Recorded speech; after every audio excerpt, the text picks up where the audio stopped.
ಎರಡು ಆಪ್ಷನ್ ಇದೆ. ಒಂದು, ನಿಮ್ಮ ಟೈಮ್ ಪೀರಿಯಡ್. ಈಗ 15 ವರ್ಷಕ್ಕೆ ಸಾಲ ತಗೊಂಡ್ರೆ ನೀವು ಕಟ್ಟುವ EMI ಕಡಿಮೆ ಇರುತ್ತೆ. ಮಂತ್ಲಿ ಏನು ಕಟ್ತೀರಾ ಅದು ಕಡಿಮೆ ಆಗುತ್ತೆ, ಬಿಕಾಸ್ ಡ್ಯೂರೇಷನ್ ಅಥವಾ ಕಾಲಾವಧಿ ಜಾಸ್ತಿ ಇದೆ.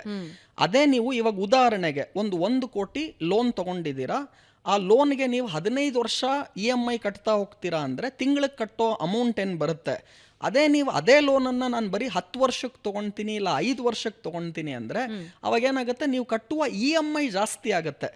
ಯಾಕೆ EMI ಜಾಸ್ತಿ ಆಗುತ್ತೆ ಅಂದರೆ ಲೋನ್ ಪೀರಿಯಡ್ ಕಡಿಮೆ ಆಗ್ತಾ ಇದೆ. ಸೊ ಜಾಸ್ತಿ ಕಾಲಾವಧಿಗೆ ಲೋನ್ ತಗೊಂಡ್ರೆ ನೀವು ಕಟ್ಟೋ EMI ಕಡಿಮೆ ಆಗುತ್ತೆ. ಕಡಿಮೆ ಕಾಲಾವಧಿಗೆ ಲೋನ್ ತಗೊಂಡ್ರೆ ನೀವು ಕಟ್ಟುವ EMI ಜಾಸ್ತಿ ಅಂದ್ರೆ ಆಗುತ್ತೆ. EMI ಅಮೌಂಟ್ ಜಾಸ್ತಿ. ಹೌದು. ಆದರೆ ನೀವು ಯಾವಾಗ ಜಾಸ್ತಿ ಪೀರಿಯಡ್ಗೆ ಲೋನ್ ತೊಗೊಳ್ತೀರಾ, ಸ್ಟಾರ್ಟಿಂಗ್ ಹತ್ತತ್ರ ಅರ್ಧ ಪೀರಿಯಡ್ ಅಂದರೆ 15 ವರ್ಷಕ್ಕೆ ಅರ್ಧ ಅಂದರೆ ಒಂದು 7 ವರ್ಷ ನೀವು ಕಟ್ಟೋ ದುಡ್ಡೆಲ್ಲ ಬರೀ ಬಡ್ಡಿಗೆ ಹೋಗ್ತಿರುತ್ತೆ ಹೊರತು ಹಸ್ಲಿಗೆ ಹೋಗೋದಿಲ್ಲ. ಕೆಲವ್ರು ಏನು ಮಾಡ್ತಾ ಇದ್ದಾರೆ, ಓಕೆ ನಾನು ಒಬ್ಬ ಫಿನಾನ್ಷಿಯಲ್ ಕನ್ಸಲ್ಟೆಂಟು, ನಿಮ್ಗೊಂದು ಐಡಿಯಾ ಕೊಡ್ತೀನಿ, ನೀವು ತಿಂಗಳು ಕಟ್ಟೋ EMI ಒಂಚೂರು ಜಾಸ್ತಿ ಮಾಡ್ಕೊಂಬಿಡಿ, ಲೋನ್ ಬೇಗ ಕಟ್ಟಿಬಿಡಿ ಅಂತ.